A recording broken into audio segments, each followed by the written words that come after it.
The job you are doing now, and that you were doing a year ago, is already gone. Like, it is never going to come back.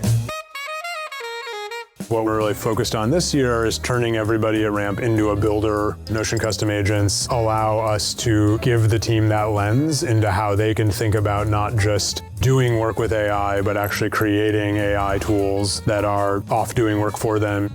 We've started to see this proliferation of agents. So you've got Q&A agents that are living in dozens of Slack channels, document producing agents like Enablement Eddy, which does sales enablement tasks, agents that are doing operational workflows. We've got one called Referral Bonus Roy. We get thousands of pieces of sales feedback every quarter from customers. It was getting painstakingly rolled up into reports for the business. The reality is that most of it didn't get used. We worked quickly with our data team and just started to pipe all of that sales feedback into Notion.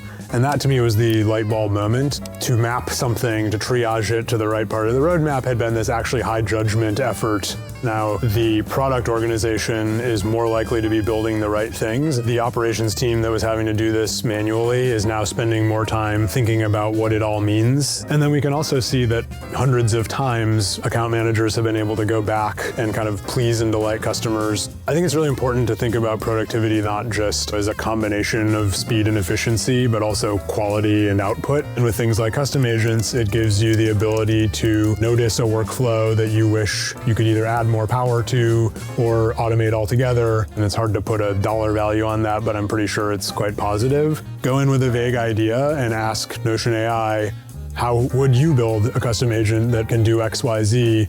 Ask me some questions, work with me, let's build this thing together.